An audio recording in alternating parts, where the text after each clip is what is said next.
सिन्धुलीमा बुहारी मारेको दर्दनाक घटना सेलाउन नपाउँदै फेरि वीरगञ्जमा सासू ससुराले बुहारीमाथि फलामे पाइपले निर्घात कुटपिट गरी गम्भीर घाइते बनाएका छन्।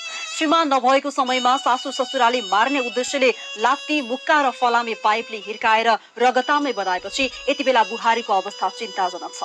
होइन, पछिल्लो समय नेपालमा के हुँदैछ? पहिला मेरो छोरालाई हजुरकी छोरी दिनुहोस् भन्दै आउने, अनि घर लगेर कुटपिट गर्ने, त्यसपछि जलाएर मार्ने। सिन्धुलीमा पेट्रोल छर्किएर बुहारीलाई जिउँदै जलाएर मारेको घटना सेलाउन नपाउँदै फेरि वीरगञ्जमा बुहारी मार्ने अर्को प्रयास भएको छ।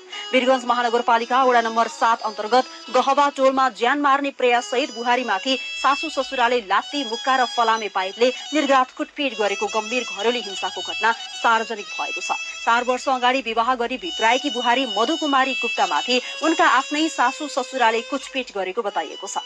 पीडित पक्षका अनुसार उनले लामो समयदेखि श्रीमानको घर पक्षबाट शारीरिक, मानसिक र आर्थिक हिंसा सहँदै आएकी छन्। पीडित मधुकुमारी गुप्ताको करिब 4 वर्ष अगाडि जातीय परम्परा अनुसार नै नरेश कुमार गुप्तासँग भव्य विवाह भएको थियो। विवाहपछि श्रीमान रोजगारीका सिलसिलामा बुटवल गएपछि उनी सासू ससुरासँग घरमा एक्लै बस्दै आएकी थिइन्। श्रीमान घर बाहिर रहँदा मधुकी सासू मीना देवी, ससुरा नगेन्द्र शाह, कानू तथा नन्दहरू सुनैना देवी र गीता देवीबाट निरन्तर दुर्व्यवहार हुँदै आएको उनले गुनासो गरेकी छिन्। पीडितका अनुसार बिहीबार करिब 2 बजे विवाद चर्कदै जाँदा घर पक्षकाले अश्लील शब्द प्रयोग गर्दै, गाली गर्दै लात, मुक्का, लाठी र फलामे पाइप प्रयोग गरी कुटपिट गरेका थिए।